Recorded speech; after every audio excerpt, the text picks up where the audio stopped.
everybody. I'm Katie Arroyo. And I'm Laura Manasowich. And this is Pinky Promise. And Laura and I are in the same room this week. Big week for the first time since we started the podcast. Nice to meet you, too. You took me by surprise. Like, you went right into... My dad, before I left today, was like, maybe you guys will line up and this is Pinky Promise. Oh, yeah, no. And then, worst one. It was the worst one. But my boyfriend produces the episodes, and he's kind of like, do you guys want to like record one that you drop in the front of every episode? And I was like, I kind of like how they don't match ever. I like to start every episode feeling like I already fucked up. We have a very funny guest with us today, a comedian who you may have seen on Dry Bar or Conan. We have Orlando Baxter. Welcome, Orlando. Thanks for being here. How about you? Hey. This is the first time I've not said, please welcome to the stage. We do love that. We love welcoming people to a stage that does not exist. Yeah. It's kind of a rare thing. Orlando's going to tell us today a tale of how he got into a career in education. Katie? Yeah. Katie, have you taught? I taught one SAT course. Okay. And I did okay on my SATs, but by no means like enough that I was the teacher that was like, choose C. And then also let's talk about your career choices or whatever. Yeah. But I was so afraid of it, and the kids didn't want to do it. Apparently I was hired by the school, and then every junior just got to take that class. And when I say got to, I mean they were forced to take this class after hours. Yeah. And I thought that I was reaching them. Yeah. And because they were like, they're getting complaints about every other teacher. Your class is the only class that the kids aren't complaining. Yeah. And I thought like, wow, maybe I'll do something in education. Like I do like talking to the kids and like, whatever, teaching them stuff and, blah, blah, blah. And I got my reviews back and they were like, she's hot. Like, I was like, no. I thought I was reaching them. They don't like me at all. Yeah, so that's, yeah, that was it. You tried. Yeah. Yeah. I briefly. They enjoyed class, though. So they did. Yeah, I got good reviews. I mean, I was like 20. I was in college still, so I was like 21 or something. So I was not much older than them. Yeah. And then they would be like, Miss Arroyo, like, tell us like the real scoop of like college. And I'd be like, all right, here's the deal. You don't need to spend money on this. Like you should. I was like 20 minutes of class. Drink all the time. Exactly. 20 minutes of class was like, don't go where your boyfriend goes. Choose the school you want to go to. You guys are going to break up anyway. You won't make it I through guarantee the first you. semester. Yeah, you won't. If you do, your friends are not going to be happy about it. Yeah. I very briefly was a substitute teacher because it was $75 a day, which at the time I was like, that's good money. Yeah. And it was work when you want, don't work when you don't want, and no one's really your boss. And so I was like, I think this is my dream job. And then I hated it. And I was like, one by one, ruling out schools. Like, I was like, I'll never do gym. I'm never going to be a gym substitute. They can run, and I can't catch them. And I was like, they were like, I don't want to do middle school. They're mean, and I'm afraid of them. So I never did that. And then I started with elementary schools, and then like, they would get worse. Like I had a kindergartner run away from me outside. What? And like she was wild. And like I tried to put her in timeout, whatever the timeout equivalent of kindergarten is, in the classroom. I think it's timeout. And she like had markers or something, and I went to take the marker out of her hand, and our classroom was across from the office, and she screamed at the top of her lungs, "Don't touch me!" And I was like, this child is the devil. So then I didn't do that, and by the end I was like down to high school because it was you put a movie in, and they're different every time. You don't have the same hell children for 6 hours or whatever, and then that was that. one class, I was so tired of them mispronouncing my last name. I just did the wrong thing. And I was like, can you call me Laura? And they were like, everybody like, I don't know if we can. There you go. Yeah. And then one time I yelled at a boy because he was being mean to a girl who I could tell he had a crush on. And then I was like, I think this isn't for me. You're like, I'm meddling now. Yeah. It's like, let me settle into a nice customer service job. And that was me. That was my career in education. Orlando? Yeah, no, I kind of went in accidentally went in the sub route. Not even accidentally, it was just unexpectedly went in the sub route. So essentially I was working at Fidelity Investments for a while. And I did something where I couldn't do corporate anymore. So I kind of left and I went to speak to my old basketball coach who just so happened to be a principal at an alternative school. And the reason why I went to speak with him was I had decided I had a couple jobs working with kids. I was like, man, I could work with kids. I'd be a good guidance counselor. Yeah. Right? So that was my thing. I was like, I'll be a guidance counselor. I just need to get more information on it. And, you know, my hookup in education, I thought he was just so he took a meeting with me and we kind of caught up. I hadn't talked to him since high school. And anyways, during the conversation, he goes, at the end of it, and he gave me all this information about being a guidance counselor and what I need to do. He says, hey man, were you a math major in college? I was like, no. He said, well, did you take a math class? I said, yeah, why? He said, yeah, how'd you do? I said, That was my answer. Which never means says it all. Great. It lets you know. Yeah. I barely got by. Yeah, I got the credit. That's it. He was like, how would you like to be the math teacher for the next couple of weeks after school? I said, hell no. I said, no, man, I can't do that. I said, I don't know anything about math. I'm bad at it. He said, oh, the kids are terrible as well, man. And I told him no. And then he said, after I said no, he goes, Orlando, you'd be doing me a huge favor if you do it, because he's like, let me be honest. Yeah. Yeah. He said, and this is very true. He said, my son's wife was on one of the planes that hit the World Trade Center. Oh, wow. Oh my God. She passed away and her son needed some time off. This was like a couple months to take care of some things.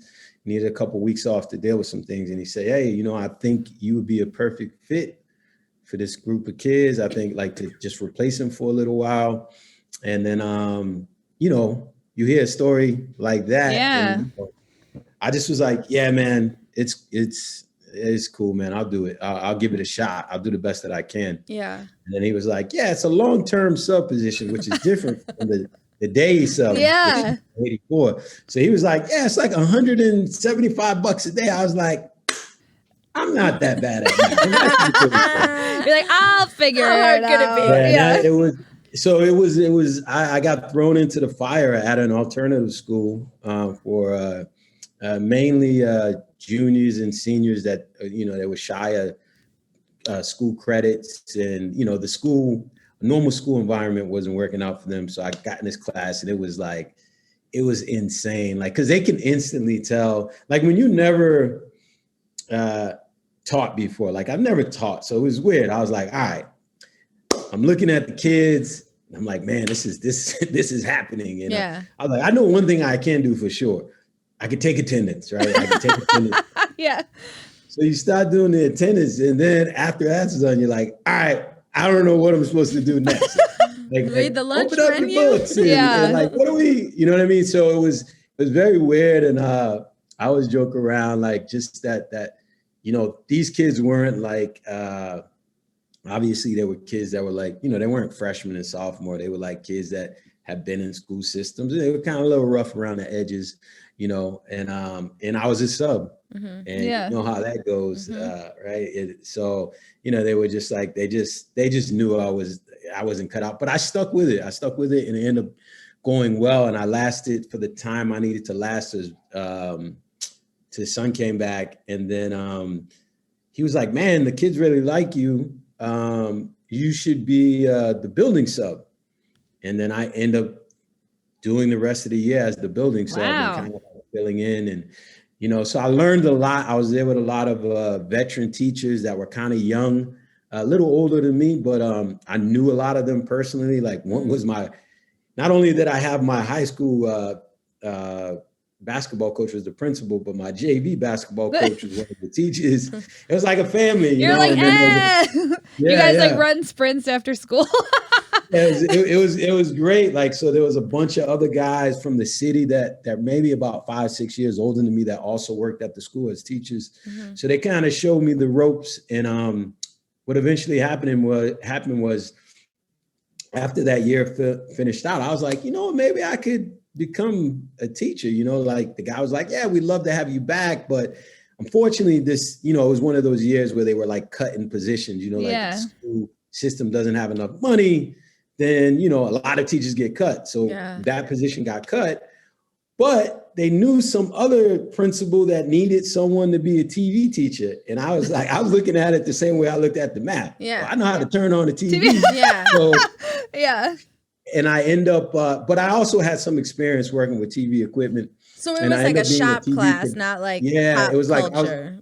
What would you say? Not like TV history or like pop culture. It was no, it was actually like it was like we had cameras, we had all the equipment, and I just learned how to use the camera, learn how to edit. So they made TV shows? All the stuff was all old, right? Because I already told you we were on a budget cut. So all this stuff was at least 10 years old from when I was still in school. So I was very familiar with the equipment because that was a course that I took while I was in high school. Sure. So that was really fun, man. Like, so I really got to like engage with the students and work on a bunch of different projects, and equipment would be broke, and you know, we just kind of like improvise, and we had like this school news thing going on that I kind of ran with a bunch of kids, and it was really fun. It was a really good time. I did that probably for the first 4 or 5 years. Was that like a private school too?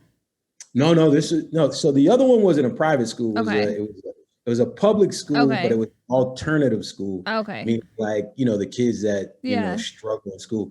And then this other one was actually, it was a K through 12 school. Okay. Public school in the same neighborhood that I grew up in.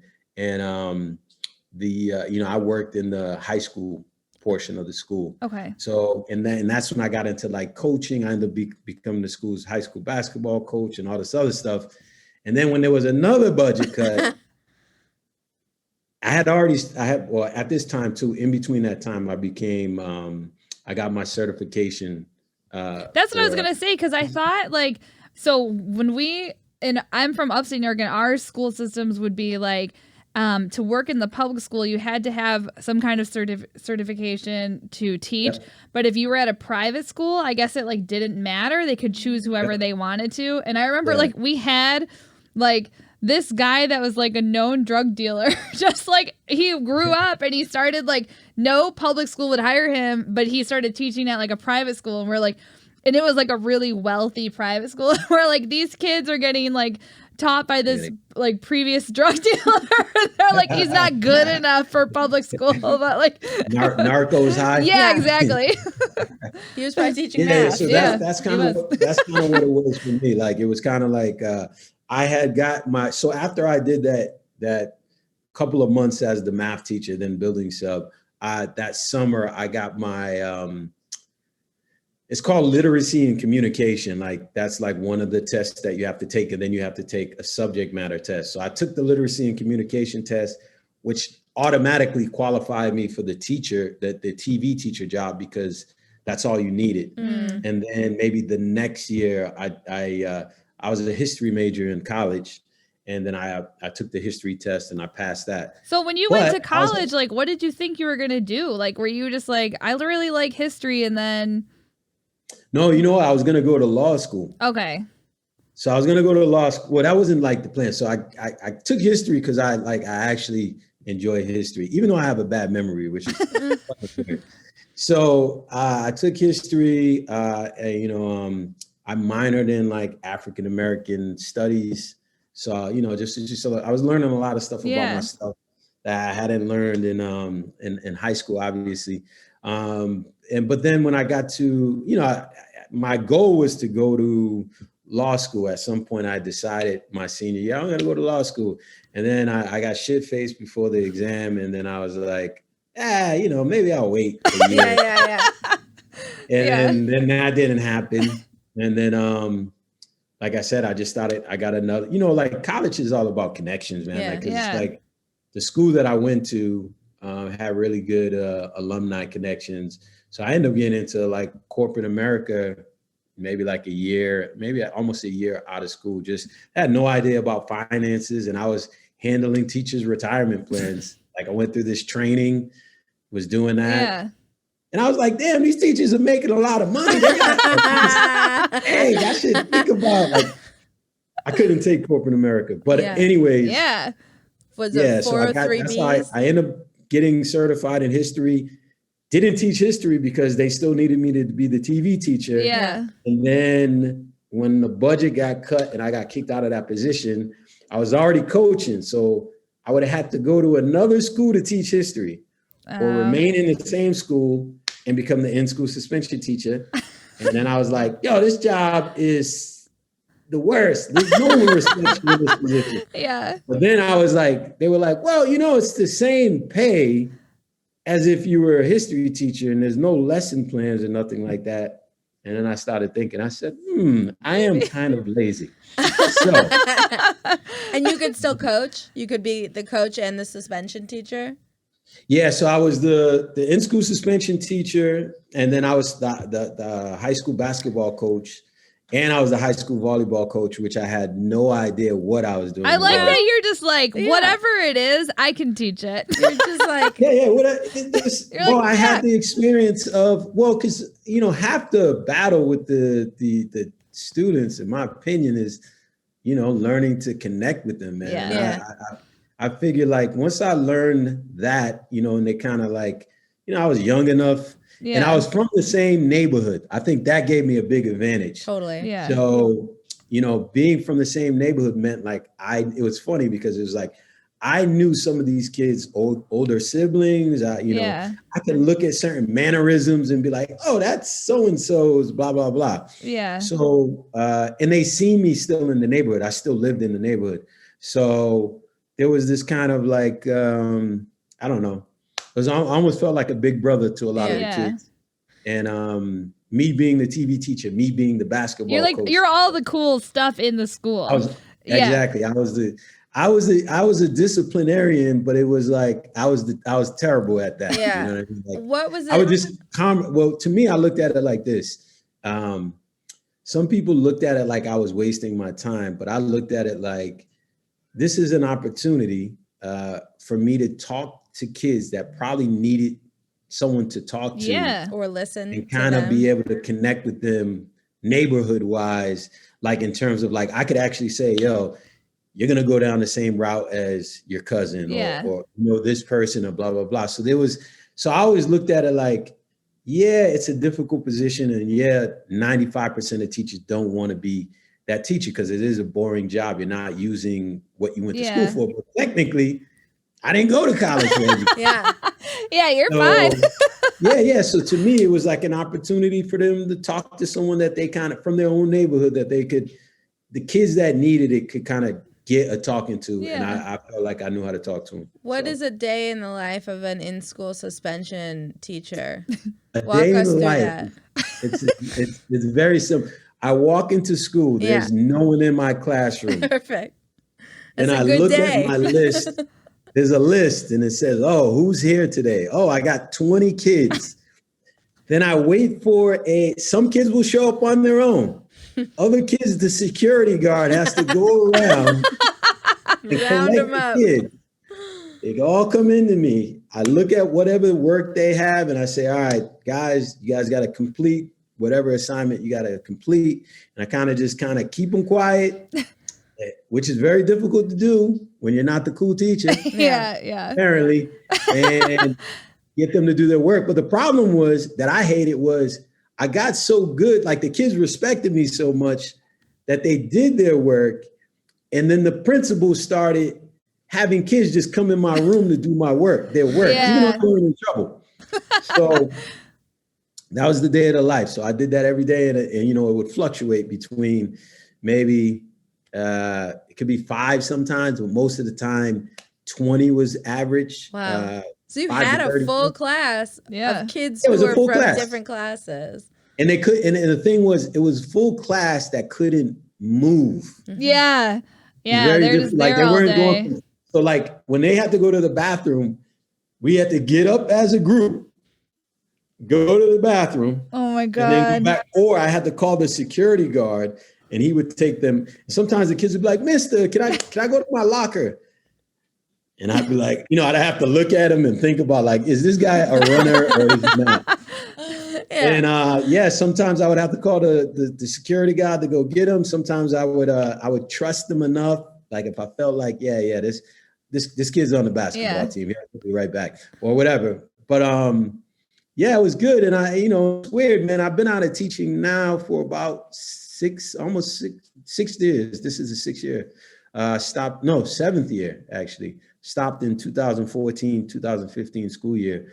I do miss the students, and I think I miss them a lot because I became, they're friends on social media now. They've come to shows. I've been to colleges, and I hear, "Yo, Mr. Baxter," just out of nowhere. And so it's been a weird but interesting ride. Teaching is definitely a profession that I love. Did budget cuts get you out, or did you leave on your own accord? No, I actually left on my own accord. Like I had gotten to the point, maybe in like 2010 or 2011, I actually went on the road. I took a half a year off and went on the road with Joe Coy. Shout out to my man, Joe Coy, comedian Joe Coy, who's been a big brother to me from probably since 2-3 years into stand-up. You see me at Hartford Funny Bones and kind of knew I was a teacher and always encouraged me to leave for at least 10 years. Yeah. He's like, "Man, F them kids," right? But he always thought that believed in me and believed I had the talent to do it. So one year I went on the road with him, took a year off, half a year off. And then I came back because I wanted to get my tenure, which was 10 years. So I ended up doing 12 years instead of 10 years. But I knew that at some point I was about to leave. It was just a matter of time. And I ended up leaving. I said, all right, I'm gonna give myself 5 years. And that was 7 years ago. And the goal was to see if I can make a living doing it, make as much as I made teaching. And I was able to do that. And it was a big difference too when I was going full time. It really opened me up because it allowed me to do a lot of international stuff. So I end up getting into an international comedy festival out in Switzerland. And, they picked 2 Americans. And I was lucky enough to be one of them. Yeah. And that opened the door to other opportunities. And I ended up going to the Edinburgh Fringe Festival for the first time, and then being discovered out there. And Eddie Izzard's producer ended up becoming my manager. And since then, I've probably been to about 12 different countries and still involved with them and performed all over the world doing stand-up, which is crazy. That's amazing. Yeah. So were you doing comedy the whole time you were teaching? No, I started comedy a couple of years after teaching. So 2005, I started stand-up. And the reason why I started stand-up was because I always wanted to try it, because I kind of tried it in college, meaning I got really drunk and then the competition and my roommate signed me up for it and I did it and I won it. And then I just thought, it's because I was drunk. And then a couple of years later, it always was on my mind. But being a coach, you're always telling your players, to not be afraid of things. And I always used to feel like a hypocrite. And even being a teacher, you tell kids, don't let anything stop you from doing what you want to do. And I would give these speeches and the kids would be like, yeah, right on. And I was not. And then you'd be like, and now I'm going to go home and not do stand up. Yeah, I'm not. So I was kind of afraid. And then, and I did it. And even when I did the stand up, I got into it like kind of like a scary way as well, because when I decided to do it, instead of doing it in Boston or Worcester, which I probably, nothing was going on in Worcester, but in Boston, I actually waited till I was on vacation, went to LA to visit a friend and went to an open mic out there. Did it 3 times because I was like, nobody's going to know who I am. And then during the 4th time, I did it 3 times, 3 nights in a row. Wasn't great. 4th, I was at an open mic. So the 4th time I did it, so I was about to leave on like a Sunday or Monday. So on Sunday night, my buddy knew another guy that ran a show. And he was like, yo, you want to go do a live show? I was like, nah, I'm good. I got it out of my system. I'm good. I did the 3 mics. I'm good. Yeah. So, but it was at the Comedy Store. And I was in like the small room or whatever. Yeah. And there wasn't that many people in there. But what I didn't realize was there were people. They weren't open micers. Yeah. Vibe. So I performed it really well. The host, which was a guy that I remember from BET Comic View, who was hosting the show, goes, yo, so how many years you been doing comedy? You're a pretty good writer. And then I was like, that was like the confirmation for me to I should really try it when I get back to school. So when I came back to Boston, I was at the open mics, at least, and it took me about 1.5 years before I started realizing oh, okay, I kind of like this. And I kind of I started saying bye to coaching and all this other stuff. Did your kids know you were doing it? I didn't tell anyone I was doing comedy. They found out about it. I never would tell anybody. Teachers, students, because first of all, it's gonna mess up my supply of fresh jokes coming in. You know what I mean? Yep.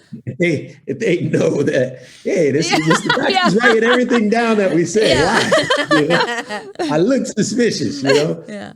So it took me a couple of years, and then I also felt like, I didn't see myself as being a comedian. I felt like I was somebody who was dabbling in it. So, some people first night of doing comedy, I'm a comedian. Yeah. Me, I wasn't like that. I felt like, I'm just trying it out. I felt like that. I still feel like that. I sometimes I'll just be like, oh, I do stand-up comedy. I do it. That's exactly. I do. That's how I work. Yeah. I do it. I but then after a while, you start doing paid shows and then people start recognizing you, like parents. Yeah. And kids will come in, Mister, my mother says she seen you at the Wilbur Theater opening up for blah, blah, blah. And I was like, are you sure? I couldn't keep saying that. Yeah. It was just getting around. But yeah, that's how I kind of maintain. I'm checking my your spaghetti. Food. You're making some spaghetti right now. I used to work at a divorce law firm and was performing regularly at the time and had clients come in and I was the little front desk girl and they'd be like, didn't I? I'd be like, oh, I'm so sorry about your divorce. Yes, that was me on stage this week. Okay, well, you want a coffee? Have a great night. I hope you get everything. Hope you get it all. That's super awkward. No. So when you were in school, were you when you taught as a suspension teacher, had you had any experience being suspended, or were you a good kid, naughty kid? I was a good kid. Yeah, I was gonna say I got good kid vibes, so I feel like I was a good kid. I mean, I had my issues. I grew up kind of rough, and I had my issues, but I always, when it came to school, I was dead set on being the first person in my family to go to college. Yeah. So I was very sports. Yeah. School. And I ended up going to a really good school. And I had 3 younger brothers. And I think that was knowing I had 3 younger brothers, knowing they kind of did whatever I did kind of or by me purposely choosing a certain path. Not saying that they would follow and not saying that they did follow, but they would at least have something to follow. Yeah. Yeah. So.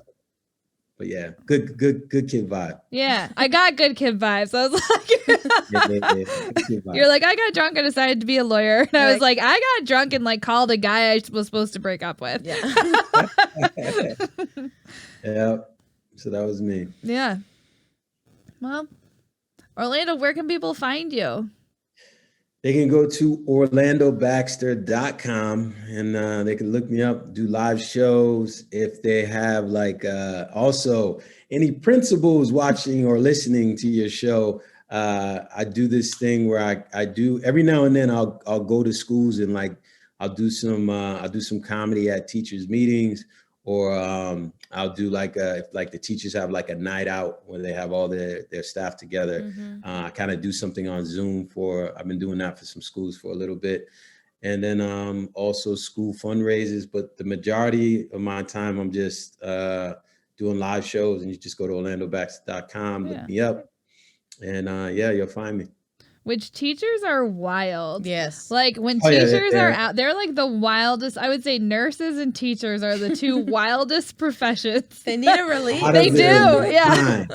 Out of their mind. So, yeah, man, shout out to all you educators out there. Anybody that works in the school system. Nothing but love for you guys. Thanks for all you do, teachers. Yeah. Appreciate you. Toughness. Follow Orlando. Go see his shows. Follow Pinky Promise. On all the things. Pinky Promise Pod. Please review us, subscribe, tag us in all your posts. Let us know that you like us. We need a lot of attention. And Orlando, thank you so much. Thank you. No problem. Thank you for having me. I had a great time. I hope your spaghetti is delicious. Yeah. I hope so. It's gonna be burnt. You're stirring like those damn kids. I'm gonna have to stir it with a finger. All right, bye. See you guys. Thank you. Bye. Thank you. Appreciate it.